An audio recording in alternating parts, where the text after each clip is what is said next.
2021 서울 모빌리티 쇼가 고양시 킨텍스에서 개최되고 있습니다. 올해부터는 서울 모토쇼에서 서울 모빌리티 쇼로 이름을 바꾸며 미래 모빌리티 산업까지 끌어안겠다는 의지를 내비치고 있는데요. 최근 서울 모빌리티 쇼에서 G80 전시차가 사고를 일으켜 시선을 끌고 있습니다. 그런데 최고의 축제가 되어야 할 자리에서 살펴볼 수 있었던 문제는 이것뿐만이 아니라고 하는데요. 어떤 문제들인지 간단하게 짚어보겠습니다. 지난 28일 2021 서울 모빌리티 쇼 제네시스 전시관에서는 G80 전시차가 앞으로 갑자기 돌진해 또 다른 전시차와 충돌하는 사고가 발생했습니다. 다행히 인명피해는 없었고 현대차는 빠르게 사고를 수습한 것으로 알려졌는데요. 각종 커뮤니티에서는 이것이 누구의 잘못인가를 두고 갑론을박이 이어졌습니다. 전시차를 제대로 관리하지 않은 현대차의 잘못이다. 아니다. 함부로 전시차를 조작한 탑승자의 잘못이다라는 의견이 갈리기도 했습니다.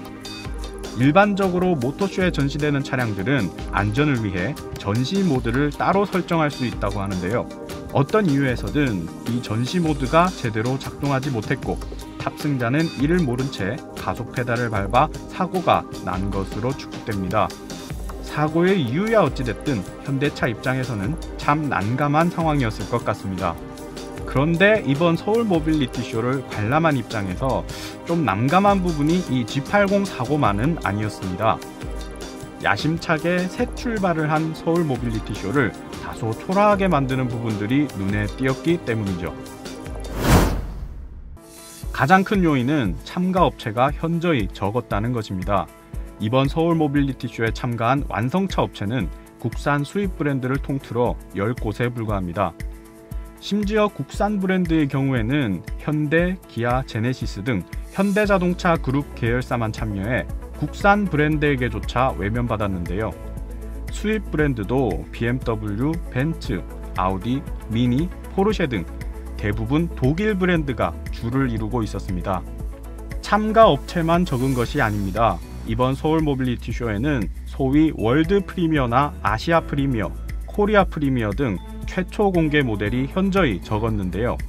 최초 공개를 의미하는 프리미어 모델은 브랜드가 신차를 처음 공개하는 것인 만큼 모든 이들의 주목을 끄는 행사입니다.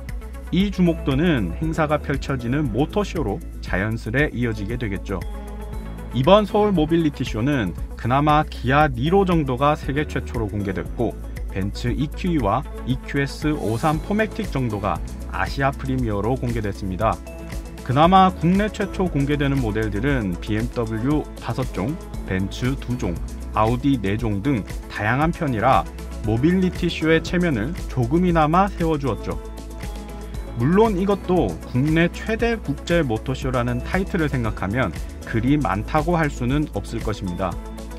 어쨌든 모터쇼의 가장 중요한 주인공은 자동차인데 길거리에서 흔하게 볼 수 있는 차만 전시돼 있다면 혹은 집 앞 전시장에만 가도 쉽게 볼 수 있는 차만 전시돼 있다면 굳이 시간과 비용을 지불하고 구경하러 오는 사람은 없을 것입니다. 서울 모빌리티 쇼는 서울 모터쇼가 올해부터 사용하는 새 이름입니다.